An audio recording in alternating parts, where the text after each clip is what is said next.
तो hello students, last video में हमने आपको जो कराया था फ्रीक्वेंसी का, मैंने जस्ट फॉर्मूला लिखवाया था। फ्रीक्वेंसी में डिफाइन करवाई थी कि नंबर ऑफ ऑसिलेशन कितने कंप्लीट हो रहे हैं 1 सेकेंड में। इसके बारे में हमने बताया था, ऐसा यूनिट बताई थी मैंने। और ये capital D the time period. तो जरा मैं बताती हूँ कि टाइम पीरियड होता क्या है। इस पे मैंने रोका था आपको, time period of the wave. क्या होता है बेटा time period? Time taken by two consecutive compression और फिर कंसेक्यूटिव रिफ्लेक्शन, ठीक है, to cross a fixed point. हम क्या बोलते हैं? Time period of wave. मतलब पहले कंप्रेशन बना, फिर रेयरफेक्शन बना, फिर अगला कंप्रेशन बना। तो उस अगले कंप्रेशन को बनने में कितना टाइम लगा, that is called time period of that wave. हम उसको कैसे बोल सकते हैं अदर वर्ड्स में? एक ऑसिलेशन को कंप्लीट होने में कितना टाइम लग रहा है, that is called the time period of wave. ये एक ऑसिलेशन यहाँ से तक कंप्लीट हुआ, कितने टाइम में हुआ है, that is called time period of wave. यहाँ से तक एक ऑसिलेशन कंप्लीट हुआ, कितने टाइम में हुआ है, that is called time period of wave. इस तरीके से हम क्या बोलते हैं, टाइम पीरियड क्या होता है कि time taken for one complete oscillation. तो it is the time taken for one complete oscillation. तो एक कंप्लीट ऑसिलेशन में कितना टाइम लग रहा है, that is called the time period of wave. तो is called the period of sound wave या फिर time period of sound wave.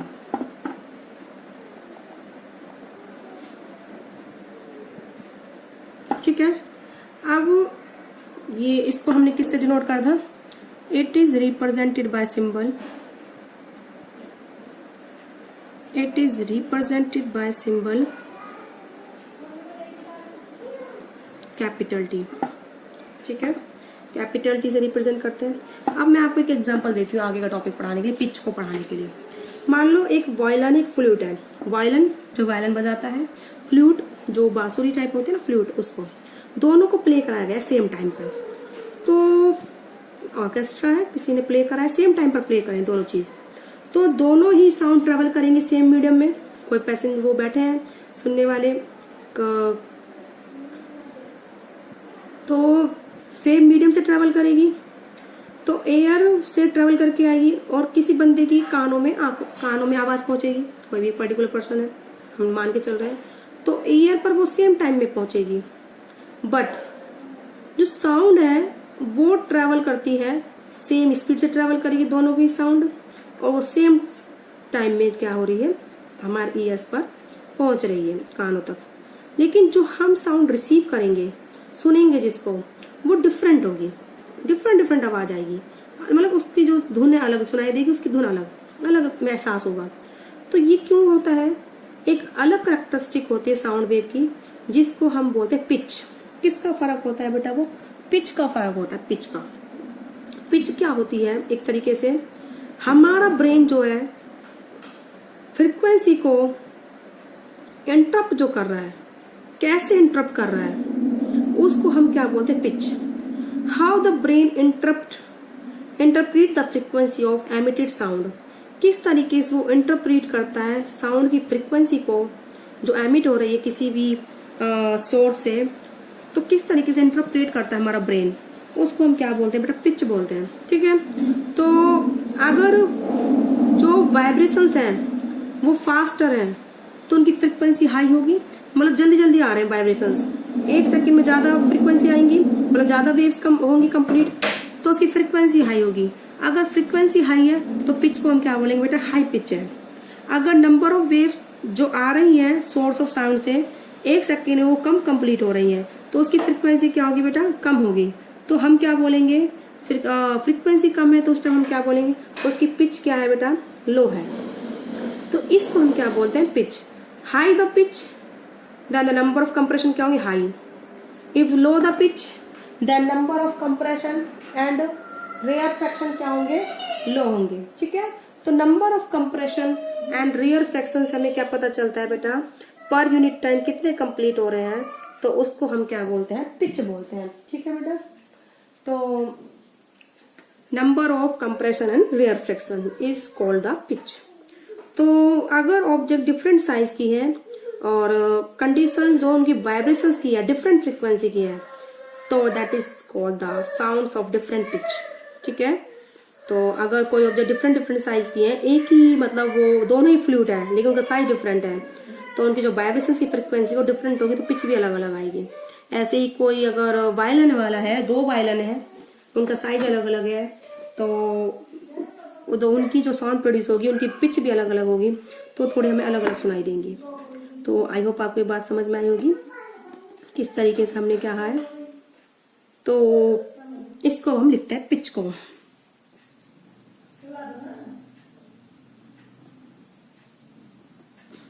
Pitch क्या होती है, ठीक है, तो हाउ मेनी फ्रीक्वेंसी या फिर how many waves complete in 1 second if the frequency high या फिर देन पिच इज हाई। ठीक है, तो इसको लिख दीजिए आप, पिच क्या होती है, how the brain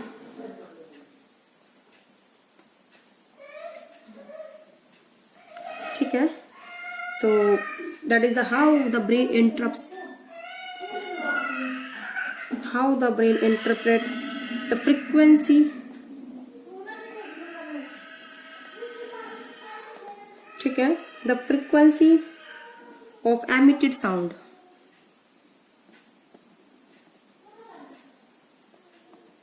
is called pitch. क्या बोलते हैं बेटा हम उसे, पिच बोलते हैं। ठीक है, और अगर faster the vibration then frequency high then higher the pitch, if faster the vibrations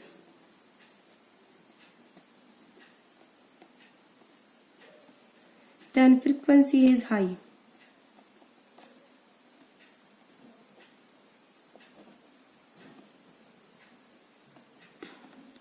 then pitch is high and vice versa। vice versa का मतलब क्या होता है, if lower the vibrations, ठीक है, then frequency is lower then pitch is low। इसको हम क्या बोलते हैं, जस्ट अपोजिट चीज को बेटा हम क्या बोलते हैं, vice versa and vice versa। if the frequency is low then pitch is low। इसको हम क्या बोलते हैं बेटा, अपोजिट चीज को हम वाइस वर्सा का नाम दे देते हैं। ठीक है, तो डिफरेंट साइज की ऑब्जेक्ट्स डिफरेंट डिफरेंट पिच की होती हैं, तो जो मैक्सिमम डिस्टरबेंस होती है उसको हम क्या बोलते हैं, एम्पलीट्यूड। अब हमारा नेक्स्ट जो आता है दैट इज एम्पलीट्यूड। अगर हमारी जो डिस्टरबेंस है वो मैक्सिमम कितनी है, इसको हमने मैक्सिमम दिखाया है, तो इसकी मीन लाइन से कितना डिस्प्लेसमेंट है, कितनी ज्यादा डिस्टरबेंस है, इसको हम क्या बोलते हैं बेटा, एम्पलीट्यूड। ये सब हमारे एम्पलीट्यूड जिनको मैं एरो से बना रही हूँ ये एम्पलीट्यूड्स है। ठीक है, ये कंप्रेशन वाले की डिस्टर्बेंस मैक्सिमम है, रेयर फ्रैक्शन वाले की डिस्टर्बेंस मैक्सिमम है। इससे कोई मतलब नहीं है डिस्टर्बेंस कंप्रेशन हो रहा है तो ही होगा, डिस्टर्बेंस मतलब कंप्रेस हो रहा है, पास आ रहे हैं, दूर जा रहे हैं, तो दूर जाना भी एक डिस्टर्बेंस है, फिर पास आ रहे हैं, फिर एक डिस्टर्बेंस है। तो मैक्सिमम डिस्टर्बेंस जो होती है हमारी, इसको हम क्या बोलते हैं, एम्पलीट्यूड। तो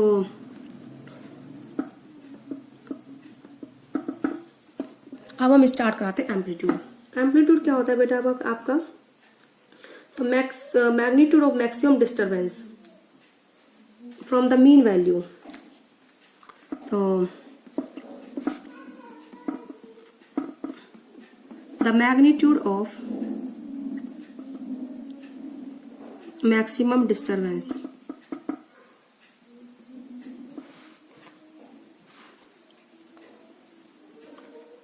the value of maximum disturbance in the medium on either side, या वो कंप्रेशन को या फिर किसका रियर फ्रैक्शन का, तो on either side of mean value is called amplitude। इसको हम क्या बोलते हैं बेटा, एम्पलीट्यूड। इसको डिनोट करते हैं, it is denoted by letter capital A. कैसे डिनोट करते हैं इसे, कैपिटल ए। तो कोई भी आवाज कितनी सॉफ्ट है या फिर हार्ड है वो किससे पता चलता है? एम्पलीट्यूड से। तो लाउडनेस, कितनी आवाज भारी है, और सॉफ्टनेस, ठीक है, of sound is determined by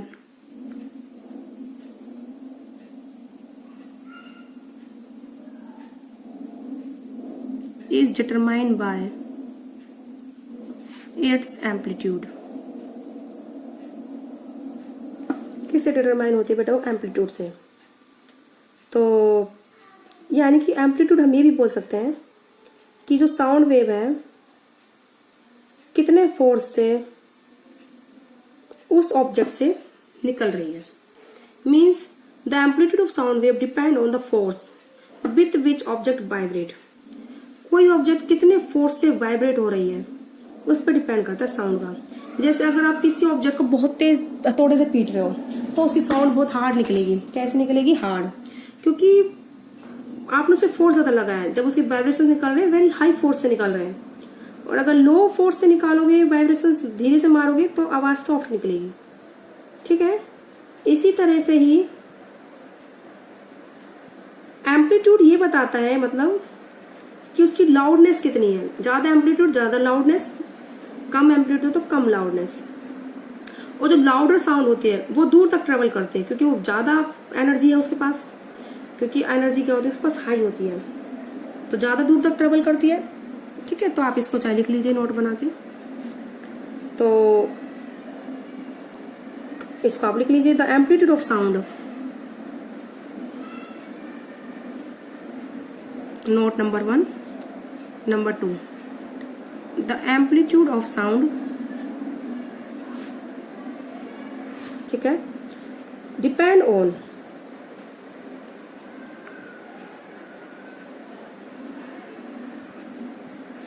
ठीक है, amplitude of sound wave depend on the force with which object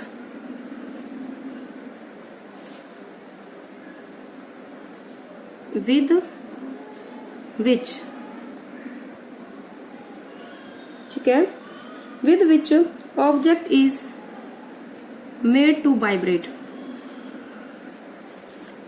तो कितनी फोर्स से ऑब्जेक्ट को वाइब्रेट करा जा रहा है। Third number, if the amplitude is high then wave is louder, ठीक है, और louder sound wave travel a large distance, ठीक है। तो louder sound wave travel large distance, ठीक है। तो ये मैंने लिख दिया, लाउडनेस किस पर डिपेंड करती है? एम्पलीट्यूड पर, ठीक है। तो आई होप बेटा आपको समझ में आया होगा। तो जो मैंने ये बात बोली है सॉफ्ट और लाउड, मैं आपको ये दिखाती हूँ जरा बना के वेव डिस्टरबेंस के थ्रू। इस वीडियो को मैं बड़ा कर रही हूँ, ये आपके मैं 2 डेज की वीडियोस काम आ जाएंगी।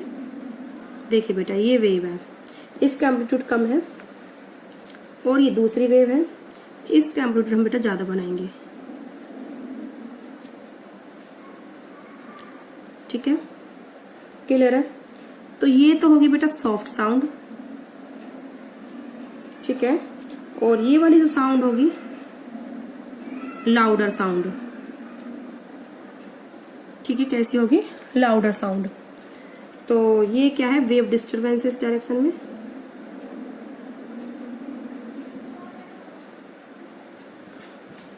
ये भी वेव डिस्टरबेंस है,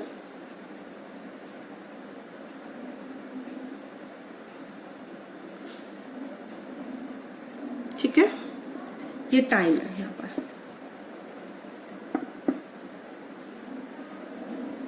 ठीक है, जो मैंने बात बताई अब ये देखो, इसका एम्पलीट्यूड कम है, इसका एम्पलीट्यूड ज्यादा है, तो ये लाउडर साउंड है और ये सॉफ्ट साउंड है। ये बात समझ में आई? तो हमने वेव के थ्रू दिखाया इसको, जबकि इनकी फ्रीक्वेंसी क्या है? सेम है। दोनों की फ्रीक्वेंसी कैसी है? Same. Both of same frequency कैसी सेम है। तो क्वालिटी जो होती है साउंड की किस पर डिपेंड करती है कि पिच और लाउडनेस पर। किस पर डिपेंड करती है? पिच एंड लाउडनेस पर। तो यानी कि the quality of sound is characteristic, जो हमें डिस्टिंग्विश करती है पिच और लाउडनेस से। क्योंकि लाउड आवाज है तो सॉफ्ट और हार्ड पता चलता है, लेकिन पिच से हमें इस चीज का अंदाजा नहीं होता, ठीक है, कि कौन सी आवाज हमारी सॉफ्ट होगी, कौन सी हमारी क्या होगी, हार्ड होगी। तो जो साउंड वेव है सुनने में कौन सी अच्छी होती है? जिसकी रिच क्वालिटी हो। कैसी है? अगर सिंगल फ्रीक्वेंसी की साउंड है उसको टोन बोलते हैं, अगर मिक्सचर ऑफ साउंड है उसको नोट बोलते हैं। तो जो मिक्सचर ऑफ साउंड होती है वो प्लीजेंट होती सुनने में। तो नॉइज होती है इज अनप्लीजेंट टू ईयर, जबकि music is pleasant to hear and is of rich quality. बोले बात समझ में आ गई बेटा? क्या बोला है इसको मैं लिख देती हूँ, आपको नोट बना, नोट नंबर 1, 2, 3, ठीक है। ये हो जाएगा बेटा आपका नोट नंबर 4। तो नोट नंबर 4 में आप क्या लिखोगे? The quality of sound is that characteristic which enable us to distinguish one sound from another having the same pitch and loudness। Quality से हम बता देंगे, अगर दो साउंड की पिच सेम है और लेकिन लाउडनेस अलग अलग है तो हम बता देंगे क्वालिटी से किसकी लाउडनेस कम है, किसकी ज्यादा है, ठीक है। तो sound is more pleasant, sound which is more pleasant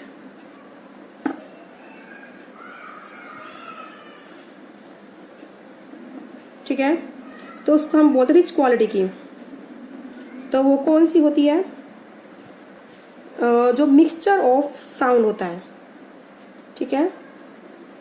तो म्यूजिक जो होता है वो मिक्सचर ऑफ साउंड होता है, मिक्सचर ऑफ सेवरल फ्रीक्वेंसी। तो sound is which is more pleasant is called rich quality. तो हम इसे बोल रिच क्वालिटी की साउंड है, ठीक है। Number 5, A sound of single frequency is called, A sound of single frequency is called tone. क्या बोलते हैं बेटा? हम टोन। और मिक्सचर ऑफ फ्रीक्वेंसी की हम क्या बोलेंगे? Sound of mixture of several frequencies.